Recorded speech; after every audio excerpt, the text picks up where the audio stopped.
Broadcasting from the business capital of the world, this is the Podcast Business News Network. Yes, it is possible to communicate with animals. I've witnessed it, I've seen it. She can do it. And there's so many different reasons you might want to. We love our pets, always wonder what they're thinking. How can we better support them, especially if you detect a medical issue or maybe they're going through something. Here's one thing that I never thought of, and this is another way that she supports people: lost pets. Wow.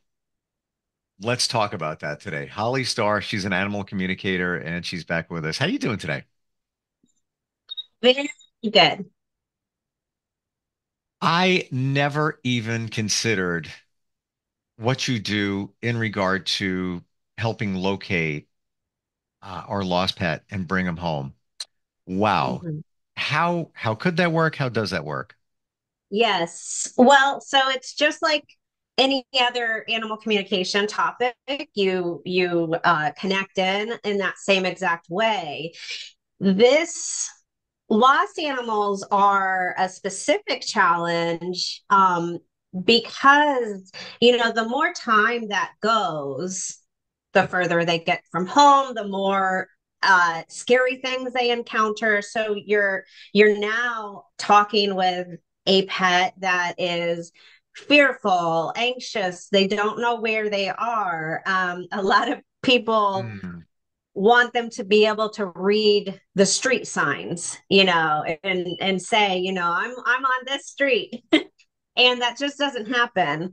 So it presents a unusual challenge when communicating with them because messages can become muddled, and we are now trying to locate an animal that we don't physically really know where they are. So it's an interesting topic. So I'd like to use today to just kind of guide people through what they can do to help that communication be as top notch as it can from their pet.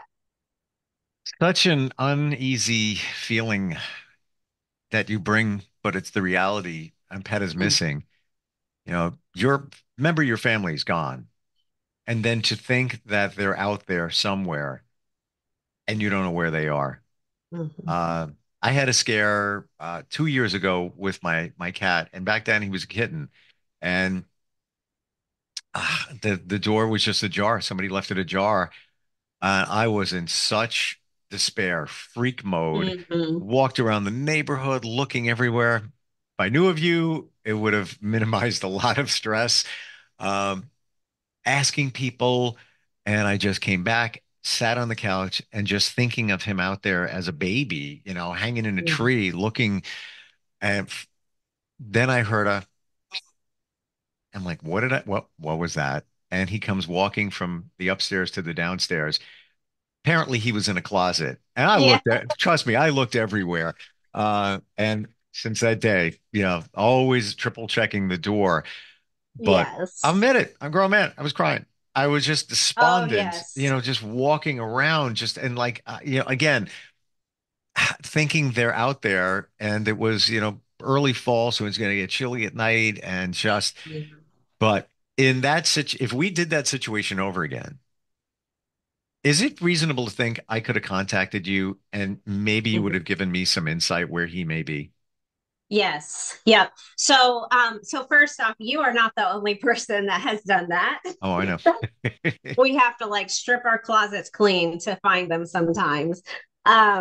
So yeah, so in that instance, if you had called, I would have been able to feel the darkness around him, and then also when they are inside of some type of space, I can usually feel like, okay, they are confined. And with a closet being so small, I would have felt that as, these are walls. It's a dark room, walls. He doesn't feel stressed because anxiety wasn't there because he's home. That kind of stuff. And so that would have cued us into okay, he's either hiding somewhere in the house or he is right near your house and, even under the porch type of situation. Uh, um, how specific can you get with that? Let's say just use my cat Rocco as an example. Here we are in that situation. Um, would you know that he's in the home potentially? Would you know he's in the area and safe? Well, and every situation is different. Every animal is Yes. different. There's everything is different. But yeah, and sort of as a baseline in doing this kind of work, what do you think could have come back? Yeah. So a lot of times I ask, how did you get out of the house or why did you leave? And so in that situation, I Mm. probably would have received back either, what do you mean? I'm scared of the outside. I didn't go outside, like stuff like that. That makes sense. Like, Yeah. what are you talking about? I'm in a blanket right now, feeling Yeah. great. What are you talking about? What time is dinner? Come on. Uh, Amazing that you can do this. Now, uh, what about those strays? The maybe Yes. a feral cat. Even, move this over to the side. You adopt a cat, but you don't know its history, and you want Mhm. to better support them. Maybe there's some triggers there. Tell us about all that.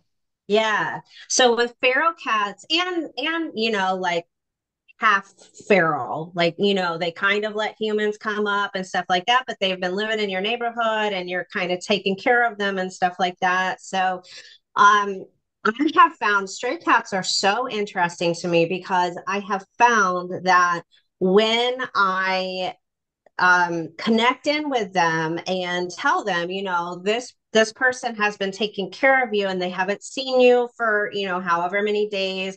Can you at least just come back, show them that you're okay, and then you can go back to whatever you're doing? They come back. Wow. Pretty much always happens. They within the next day or so, they will make their way back, be seen, and then continue on, being an outside cat. But I just find it so extremely interesting because the feeling that I get from it is that they care that they are being cared for by these people, and by them also having somebody reach out to them and specifically say, hey, so and so is worried about you, go show them yourself. Hmm. They recognize, like, oh my gosh, they care about me, and they want that love. And so they go show themselves and kind of recognize that appreciation from that human, like, thank you, here I am, I'm okay, thank you. Now, as I understand it, you can't change the behavior of an animal, but like let's say it's a feral, and let's say just somebody loves cats and they're in the neighborhood and maybe they leave food or whatever the situation is. Mm-hmm. Can you send a message to an animal like that, to let them know that, yeah, this is a place for you. It's safe. I don't want to say tame them, but just kind of temper them down a little bit. Yes, absolutely. So there's a few, so beyond animal communication, but to answer your question, yes, absolutely. I can show them, this person is safe. Go here, this person is safe. Beyond that, I do recommend like saging around your outside space so that it's getting rid of, any scary energies, not scary, but like more lower energies. So it's more welcoming to them. And then I also follow a couple of meditations that basically allows you and or your house, your yard, to become like a beacon of light. So it's just very positive energy that just kind of, they're just attracted to that. It's safe, it's healthy, it's loving. So they come on in. And I do tell people, if you're going to do that to yourself, which I have done it to myself, every so often I do. But when you do, the strays start to show up. They really Wow. do. You'll be out driving, stray dog, and so I tell people, do this at a time, if you are super stressed in life, don't do it. Because if you are going to open yourself up like that, they are going to come seeking help from you. And you need to be able to stop your car, stop what you're doing, get out and go help the dog. And it's inconvenient. It truly is. But Wow. they need help. So when you are in that place in life where you can, I highly encourage you to do that. People can reach out to me for those meditations on that as well. You run deeper than I thought in terms of energy, and you mentioned saging. Thank you for the reminder. I'm overdue. This place needs a sage. Just keeping it clean. In terms of energy, interesting. Interesting that we recognize that, and for others are looking at us, look at those two woo-woo people. What are they talking about over there? Everything is energy. It's been proven. Some dude, I don't know what's his name, Einstein, uh, brought that to the forefront many years ago. People weren't listening.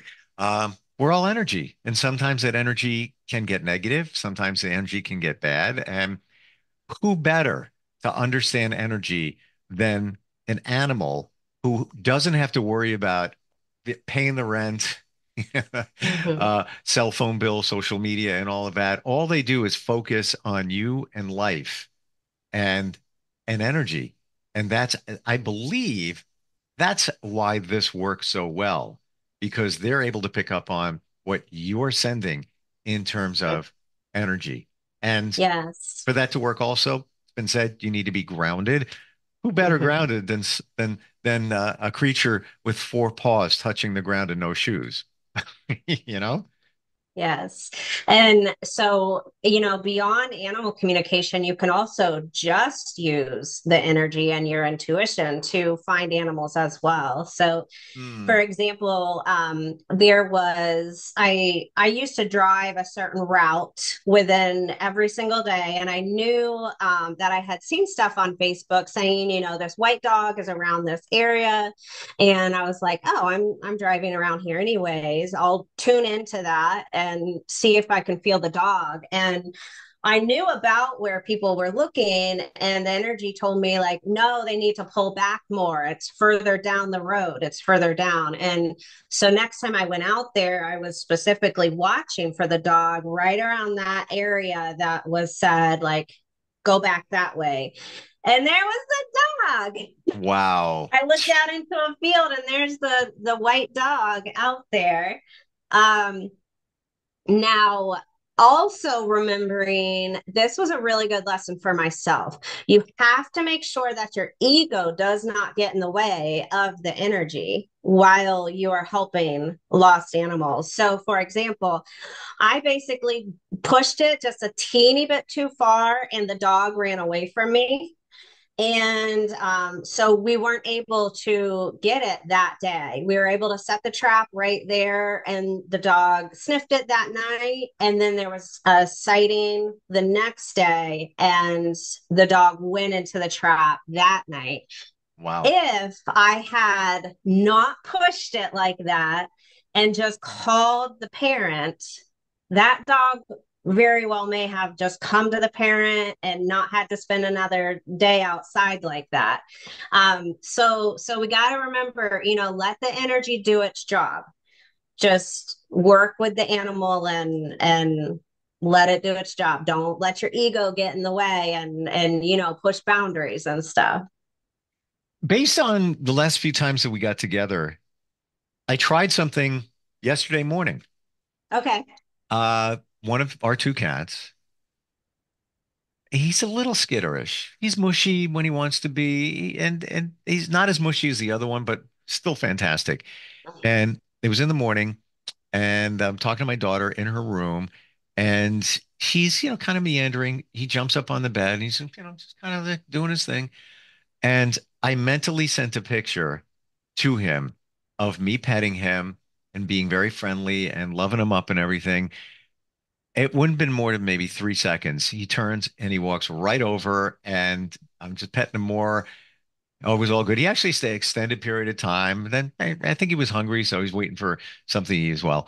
Um, he jumps off the bed, and I said to my daughter, I said, I don't know if you see what just happened there. She goes, yeah, it was kind of weird. I said, I mentally sent a picture to him that I was going to pet him. We were going to be extra loving and sweet and nice to him.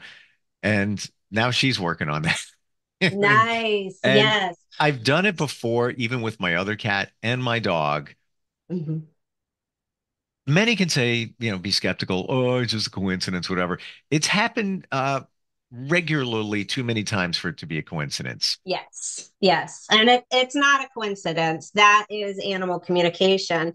And what you're also doing is basically, so animals have very sensitive energy. So if we just go up to them, we're basically like barging into their energy.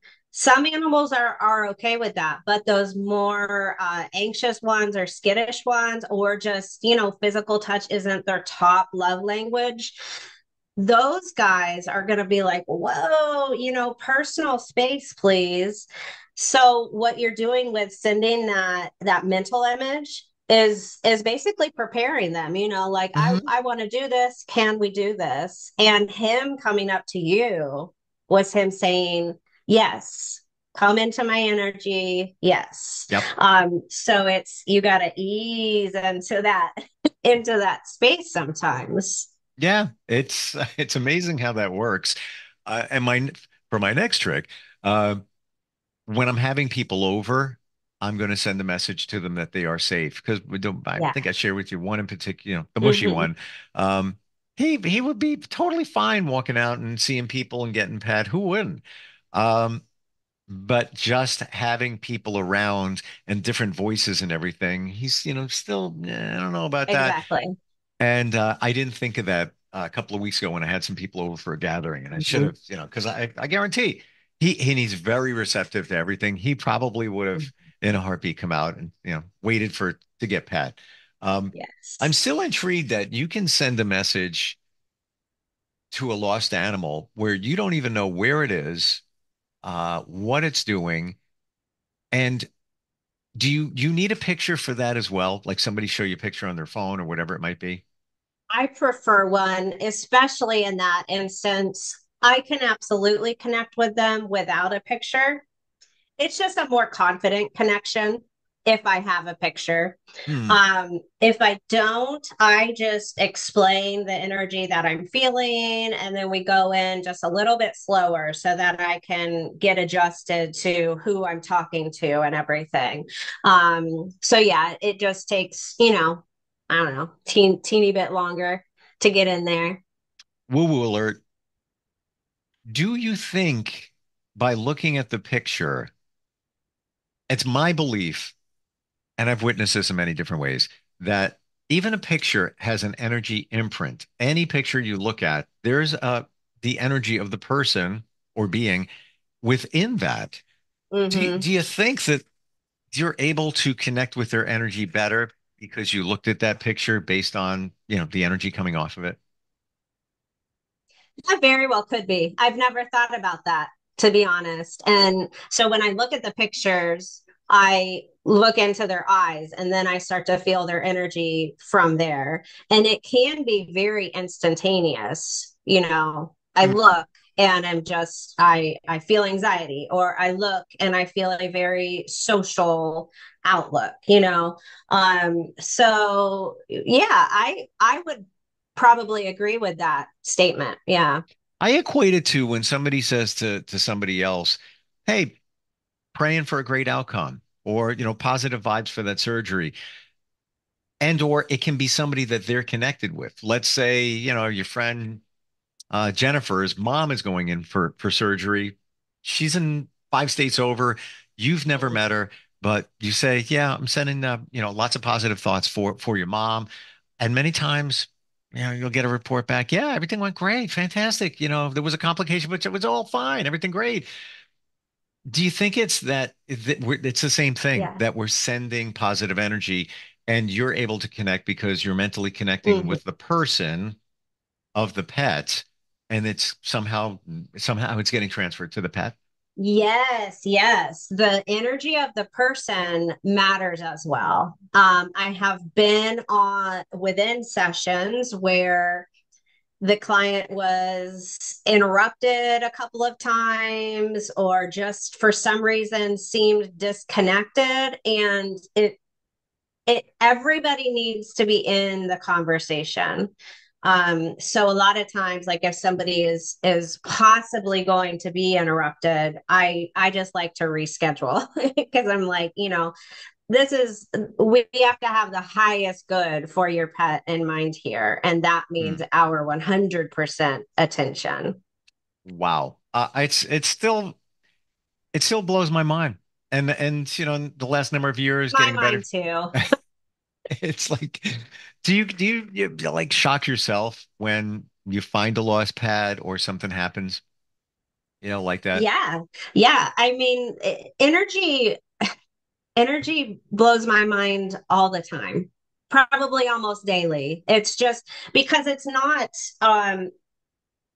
energetics are not physical. It's not your brain. So your brain is saying, I can't see this. So how is this happening? But when you look at the energetics, it makes sense. It's interesting when you look at the way that physics works, and like you were talking about Einstein earlier, energy is everywhere, it's everything. So I like to read these books. I oftentimes have to read the paragraphs several times to fully grasp it. But these physics books really explain this stuff. Mm, Quite well. I mean, they are showing, this is the way that our world is made up. yeah. Yeah. And I think we're finally opening up to it a little bit Mm, more. Even yeah. the connection to a pet that had passed on, which is Hmm. something you can do. And I've worked with some of the biggest psychic mediums on the planet and witnessed what they do. Hmm. And legit people, like friends as well, help launch media careers for them. I'm not the psychic connoisseur, it just came to me. But I would look at it and I'd still be skeptical. What's going on there? And even push a little bit more. Let's see. I'd even have them as guests on the radio and even push them like, oh, really? Okay, let's go deeper. I knew it was real, but I never really grasped the energy thing until my Mm, mom passed 5 years ago. And yes. I get signs, signals. She sends me very specific stuff. There's no way that it, it's what's going on. And so I'm bringing this up because when somebody's not here, person, pet, the energy is still here. And I Hmm. believe that's what you're tapping into, the energy that's still around. Yes. You feel that's how you're doing it? What's going on there in a Absolutely. communicated way? Yeah. Yeah. Because even if they are transitioned, even if they are lost, their energy is still exists. That's what I'm And saying. that's what the connection is. It's a soul to soul, energy to energy. I tell people all the time, because they'll ask, oh, do you need my dog to be like on the camera too? Do you need my cat right here? And I say, no, they're totally fine. They can be in surgery. They can be Yep. asleep, whatever they want to be doing. So yeah, it really truly is just energy to energy. That's it. If anybody wants to even go deeper, it's the chords. Have chords with everybody, everything that we've ever connected Mm, with. Sometimes you want to cut the cord. Relationship's not working anymore, and there's negativity. And there's tons of videos out there of how to do it. It's very simple, but to the point that we're making here, there is connections. You don't see them, but energetic mhm. connections everywhere, even to the pets that have passed on. Holly, how do Yes. we connect with you if we want to make a connection to our pets? My website is Holly Joy Starr, HOLLYJOYSTARR.com. And then you can find me on Facebook as Holly Starr dash animal communicator. Looking for answers from your pet? It's right over here. Holly, thank you so much for being here today, and Thank you. refresh that you run deeper than I ever thought in terms of this energy thing. But it basically explains how you do what you do. I appreciate it. Yes. Yes. You're All right, welcome. we'll talk soon. We'll be right back.